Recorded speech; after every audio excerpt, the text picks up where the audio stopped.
You'll stand for Pledge of Allegiance.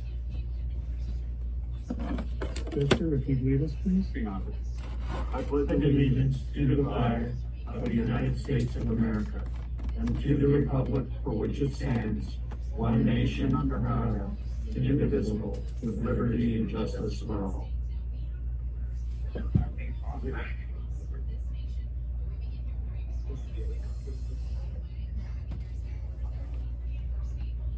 Okay, Director Ballantyne here. Director Morgan's here. Director Allred here. Director Barney here. Okay. All present except for one director for us, so we have a quorum. Mr. Nave, is there anything we need to do to handle the absence of Director Coleman as far as legislatively? So Director Coleman is up for election. If he is one of the top vote getters, then his seat will be declared vacant, and the board will have the opportunity to appoint someone to fill that vacancy. Yeah, I guess my question was more about the procedural for today's meeting. When I say unanimous, I was reluctant to say that. No, unfortunately, legally, we consider Director Coleman to not be a member of the board anymore. And so there are no unusual formalities or anything that the board needs to do. Okay, thank you. Do I have a motion to approve the agenda? Motion to approve is presented. Seconded. All those in favor? Aye. Aye. All those opposed? The motion carries unanimously. Okay. The next item on the agenda is a recognition of Chuck Coleman, who has been a director for the past 4 years and a close friend. And we have a resolution that I'd like to read into the record. This is a resolution of Mojave Air Spaceport at Rattan Field honoring Charles Chuck Coleman. Whereas it is with profound sorrow that we recognize the passing of Director Charles Coleman, a fearless aviator, leader, and an integral member of our community. And whereas Chuck Coleman, born on June 26, 1963 in St. John's, Michigan, lived a remarkable life in the world of aviation as an aerospace engineer, ATP pilot, flight instructor, flight test pilot, business owner, aerobatics flight instructor for the Top Gun movie Maverick, chase and instructor pilot for Global Flyer, White Knight 1, and Spaceship 1. And whereas his daring spirit was evident in his role as a test pilot for Scale Composites, BD Jet Corporation, Icon Aircraft, and flight-tested aircraft such as Proteus Jet, BD-10 Jet, BD-12, Icon A5 Light Sport Amphibian Seaplane, and his airshow performances. And whereas his illustrious career also included serving as a senior design engineer for McDonnell Douglas on a range of military aircraft such as the F-15, F-18, AV-8B, YF-23, C-17, and A-12. And whereas Chuck Coleman's impact on the aerospace industry and his contributions to the advancement of aviation technology will be felt for many generations, serving as a testament to his enduring legacy of courage, innovation, and resilience. Therefore, be it resolved that we at Mojave Air and Spaceport at Rattan Field extend our deepest condolences for the family, friends, and colleagues of Chuck Coleman and honor his life, his achievements, and his enduring legacy with profound gratitude and admiration. Be it further resolved that this resolution be inscribed in the records of the district and a copy be presented to the family of Chuck Coleman as a token of our heartfelt sympathy and respect. Dated November 5th, 2024.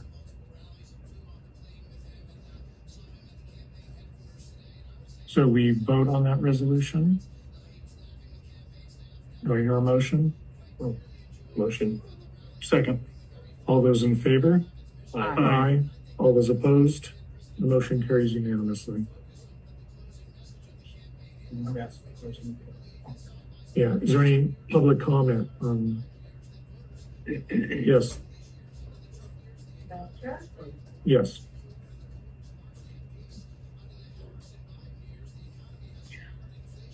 Chuck Coleman was a great supporter of Plain Crazy Saturday, and we had him many times come into this room and give presentations.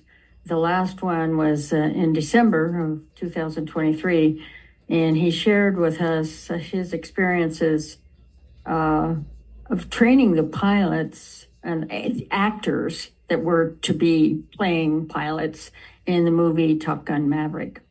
And it was interesting to hear his stories about these people. One guy had never been in an airplane before and was kind of terrified to get in. But once he did, and he was just amazed at how enjoyable it was. And Chuck made it fun for him. But he did take the pilots up and let them experience G-forces, because apparently they did put them in an F-18 and for the movie. And I don't know if you saw the movie. I thought it was really well done. And Chuck got a lot of accolades from the actors and the director for his contributions to that. And we really appreciate him sharing his experiences with us. I miss seeing him ride around on that scooter. I mean, I'm out at the airport every day, and I'd see him every day. And it's strange. I'm still looking for him. Anyway, thank you. Thank you, Kathy.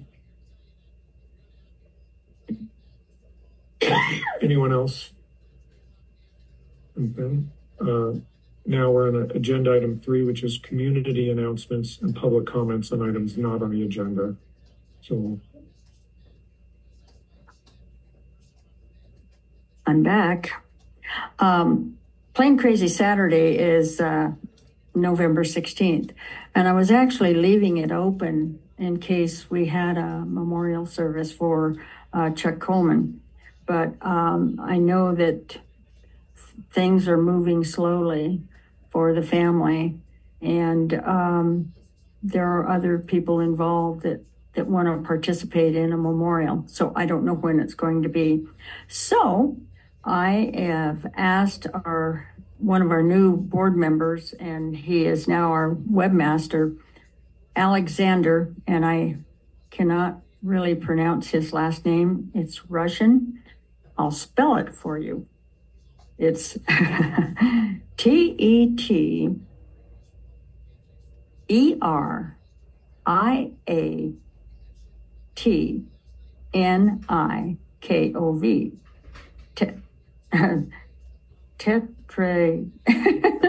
Anyway, something Kov. I just call him Alexander, and he stands about 6'9" and hard to miss.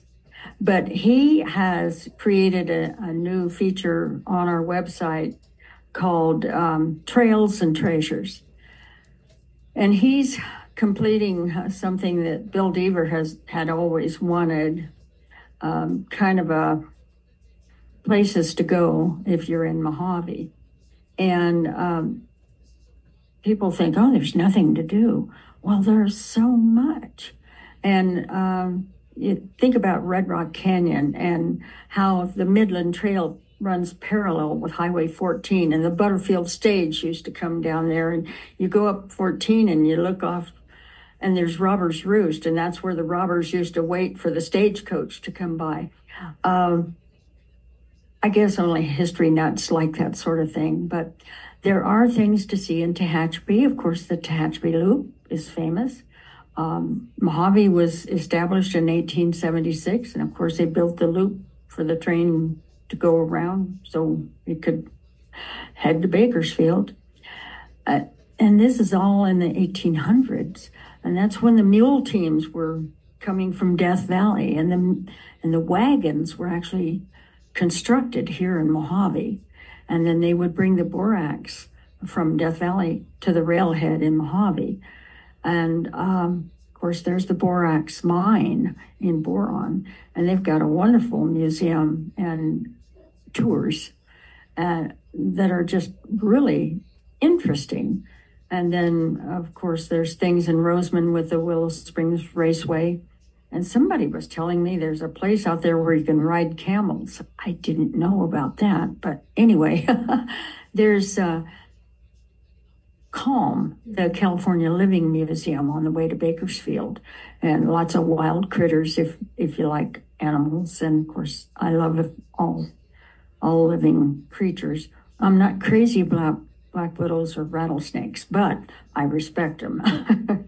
But anyway, he's doing this, so he's going to give a presentation about these places to go and have pictures and all of that. And of course, we will have a moment of silence for Chuck Coleman at our Plane Crazy Saturday. He's left a big hole here at Mojave Air and Spaceport. And I don't think people realize how long he's been here.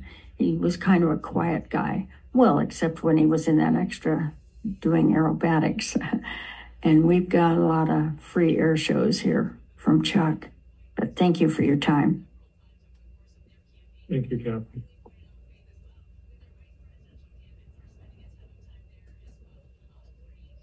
Any other comments? Community announcements? This past Halloween, a couple days ago, I attended the 10th anniversary memorial of Mike Allsbury's falling in Spaceship Two, and it was well attended, very touching. Over in the, what's the name of that park? Legacy, thank you. So hard to imagine it was 10 years ago, but. We were having an event at the hangar that day, and we had a bunch of people come over from Bakersfield College that was a fresh class of seniors, and who all was involved in that. But anyway, all the guys and Virgin Galactic was going to give a presentation on Station 2. And of course that didn't happen. And I remember going there to the tower, and they would not see the gate. They told me in the country. And I had no idea what had happened. But I found out that was, and it's a miracle of peace. Yeah, it's a remarkable story. Okay, so if there aren't any more community announcements, I'd like to move on to item 4 in the consent agenda. Staff recommends approval of all items with one motion. I'll make a motion to approve the consent agenda items A, B, and C. Second. Okay, all those in favor? Aye. Aye. All those opposed? And the motion carries unanimously. Item 5 is action items, and we have no action items in the public agenda, so we'll move on to reports. Item 6. Yep. This is the financial reports for month ending September 2024. Bank balance increased $511,000. Operating revenue, we're at just under 26%. Operating expenses, we're at 23%, so we're on track for finishing up the first quarter for overall. Fuel sales, 130,000 gallons, a lot of F-18s for the month of September.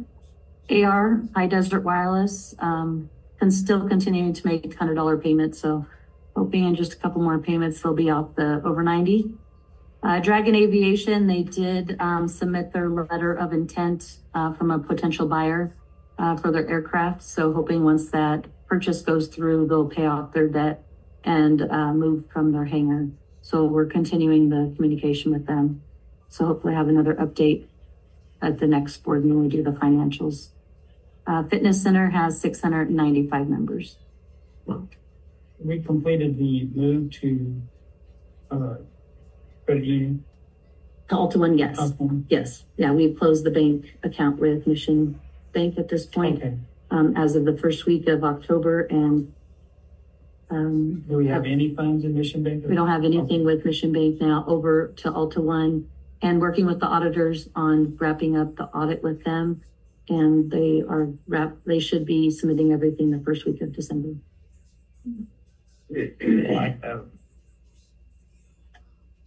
Okay, thank you. Chief Executive Officer report. Thank you, board members. A bit of a Paul and the whole meeting with the lawsuit chapter. We don't miss him. And I would offer, from my perspective, flying is not inherently dangerous, but it can be very unforgiving. And his heroism is what I'll choose to do. We brought to the board a fuels policy at the last meeting. Staff recommendation is we adopt that policy to preserve our grant assurances as we go forward. We've had multiple meetings with various cities and the military leadership at Edwards Air Force Base, culminating now in working with AV Edge on a 5th and 6th of December media event in concert with the Reagan Forum. So this will be we've been asked to be the opening speaker for that media event, which will include entities from Plan 42, Edwards, us, and other branches of the military potentially. Really encompassing all of the Aerospace Valley and addressing many of our common interests that impact our operations, like effective, approachable housing in the local area, school quality, STEM programs, outreach, high quality potential for human capital in the region, and preserving that human capital and intellectual capital.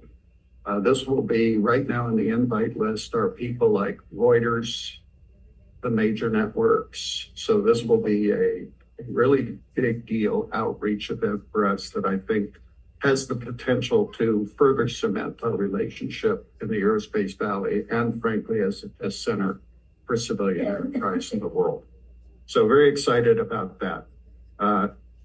Similarly, with our outreach events, we had a very successful Scout weekend camp out here. They were here for 3 days.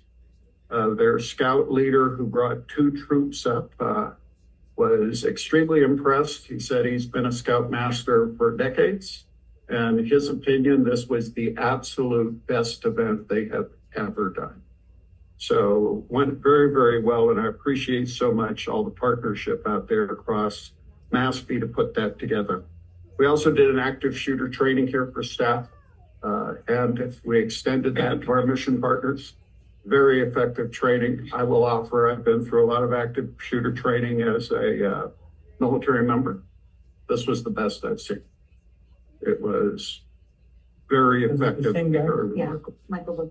Yeah, good training. We keynoted the AV Edge Fall Forum, and that was well received with some of our people in attendance there. Working with AV Alta, that's the new soccer team coming into town, possibly seeing if there's an opportunity for a partnership there. You probably know this, but the city of Lancaster has committed $11 million to modify Jethawk Stadium. It'll be set up as a soccer stadium now. This is a professional soccer team coming to town. And so far, ticket sales, sponsorships are roaring with them. So we're taking a look at what's the art of the possible as far as some further expansion there. And another thing we're doing, Gotham is just one of 3 organizations we've reached out to. I'd like to reopen the doors with Hollywood and work proactively on seeing about getting them back out here for various filming opportunities. So we're in the early phases of just knocking that wall down and open those things up. I also, in 2 weeks, am going to run up to Tahoe, Truckee. I've got an appointment with their airport GM. We're going to spend some time just benchmarking processes up there and seeing if there's something we can learn from this other airport that's run in a similar fashion as a special district. You think it might be worthwhile to go to Reno Stead as well? It's really close. Great. And There's a lot of similarity to us. These people that Nevada. And they're Nevada. But we can Yeah, still learn from but them. I mean, they hosted the air races formally. Yeah. There's a lot of doubt about their selection for the new site. Maybe that's something we can get some intel on, and maybe that's something that's in our future. I don't know if that's something we could set up. But So keep in mind, the airport was the site and they facilitated, of course, they're a big part of it. But Reno Air Race Association was the actual host of the Reno Air Races and is an independent LLC. So just keep in mind that there's two distinctions. Not that there can be something to learn about what made them an attractive site or unattractive site. they bore the management responsibility, the liability, and whatnot. But you still got to you got to check the right boxes to host them, and I'm confident maybe there's still something in the future that could work out, something like that. It's worth exploring. I think it's a great idea. It's really close. Especially since I'm up there anyway. Yeah. No, great idea. A quick update on hangars. Had another meeting with local equity. And they have some reworks in their design coming up. They're looking at potentially having something more concrete within about 3 weeks.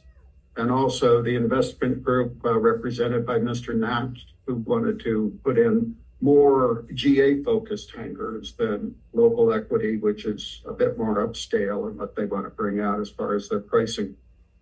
He, too, will be getting back together with us in a week or two with follow-on information and potentially moving forward with the deal.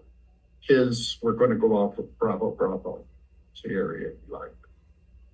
Board members, subject to your questions. No, just, as you referenced the poll that's over this meeting, I know, I'm sure other board members are as well, but I'm getting a lot of questions on a memorial service. So, and I appreciate everybody's effort in working with Chuck's family and loved ones and respecting their wishes. So there's no shame in communicating with us for respecting the wishes and the timelines specified by those closest to them. So a lot of people are standing by and awaiting word for the Morris community. So thank you for highlighting that. Carrie's been leading that very respectful, very difficult task. And she's established comms, and I felt it best that we not perturb that. Let's keep the context being small. We have put the word out through staff and airport-wide that absolutely we are going to honor the passing of Chuck Coleman, but we're going to do that in concert with the family and their wishes. I would offer Miss Kathy, there's nothing wrong with a moment of silence at Pine Crazy. There's nothing wrong with anybody expressing their personal heartfelt feelings about this tragic loss. With that said, for the airport to do something more formal, we want to make certain that we are lockstep. And I know you know this, but that we are lockstep with the family's wishes. Yeah, I fielded a lot of inquiries as well and told everyone that it's in the works, but we haven't gelled on a date, and that's the first step. Yeah, the families have just had some delays that they didn't anticipate. So hopefully by the next board meeting, we'll have something. Okay, thank you. Question about the fuel policy. So what's we've seen the draft. What's the next step? So what I would assume we need to do is the board give us the direction to formalize that. And we'll take that draft into final phase, bring that back for a cursory review by the board, make certain you're very good with that.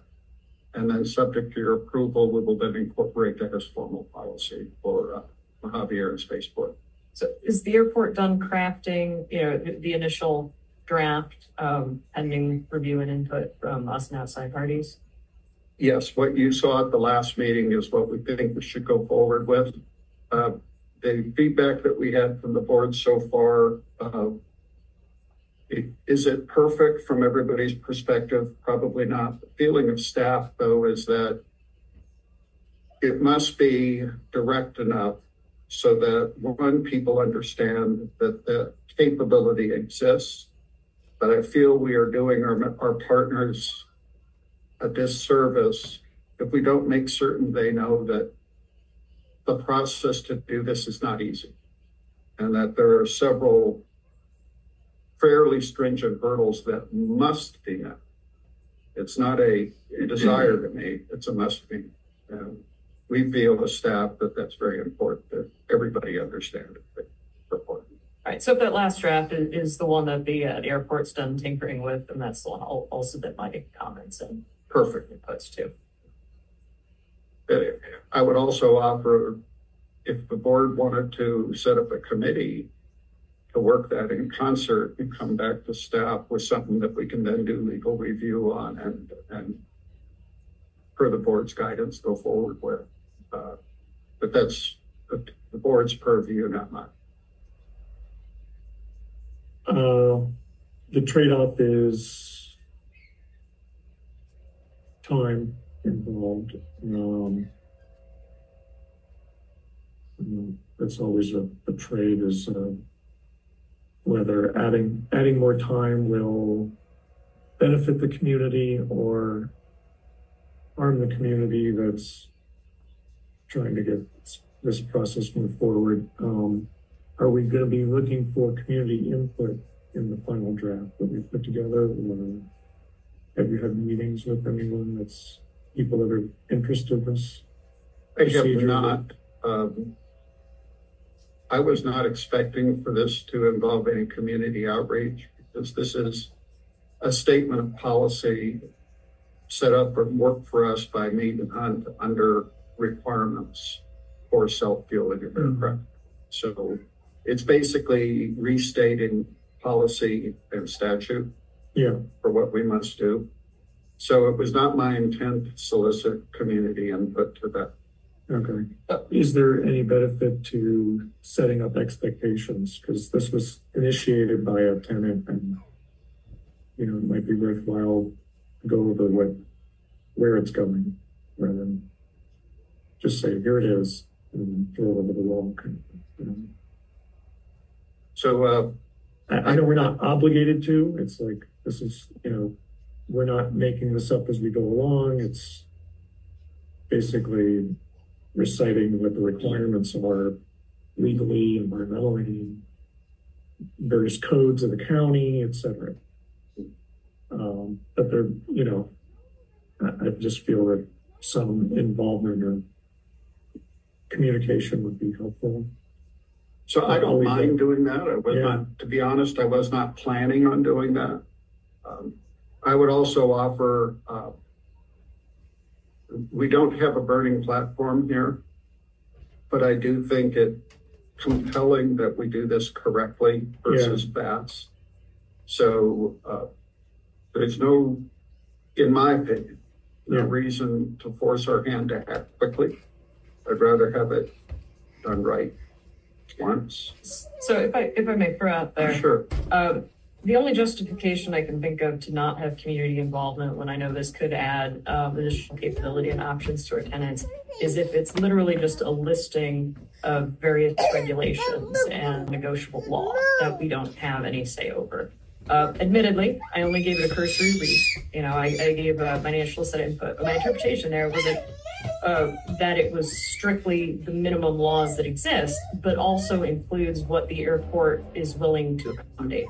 And as soon as we're in the area of willing to accommodate from the airport, that's when I think it's worthwhile to have input from our tenants. So we understand, burdens on our tenants that we may not have envisioned. So like I brought up with, in the policy, it says 5-gallon gas cans limit. Well, I know a lot of people have 7-gallon gas cans. Does the airport really care if it's 7 versus 5? And we had a discussion about, well, we're not sure if that one's law or not. And if it's not, that's a perfect example of understanding the peculiarities of our customers. So, when I go through and I'll send you a more formal listing of my inputs now that I know that this is what the airport intends to propose.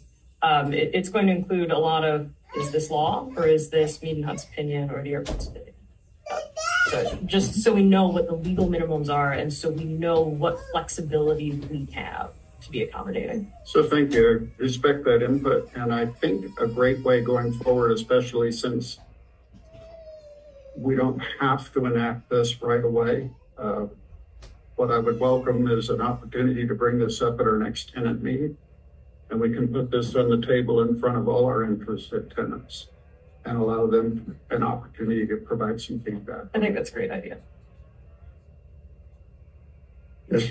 It will also be helpful from a drafting perspective. If you do have specific comments, to send them to Ariel and myself ahead of time so that we can answer those and not scramble to try and do so in a board meeting.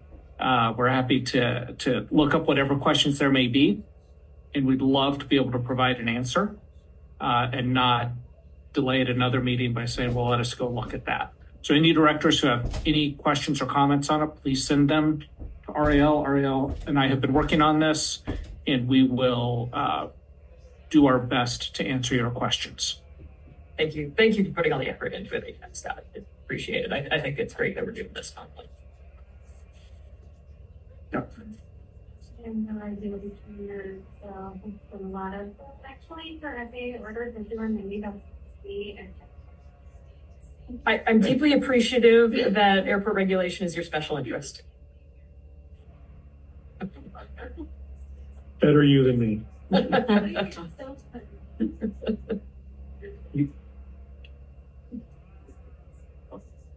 Okay, so are you complete with your report? I am, subject to your questions. Okay. Any further questions? Great. Thank you, Jester. Item 7, director comments and items not on the agenda.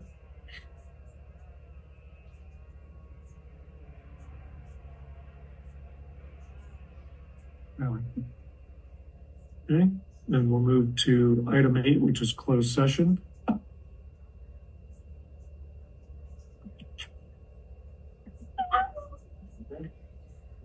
Thank you for attending. There'll be a closed session report following our session. And does the board desire me to stay? I'm going to look for Scott's opinion. Is there anything particular for you to speak on this? I'm happy to stay. Recording stopped. I will always ask the board when we go into closed session if they would prefer. I think I'm for it. If you stay. Yeah, unless there's a compelling reason to not have you here. I'm all for it. So Absolutely. Just so you know, I will always ask. appreciate it. Appreciate it.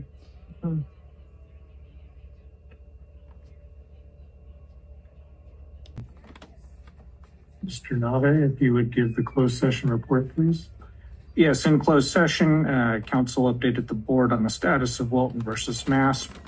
The CEO updated the board on one unnamed case of potential litigation.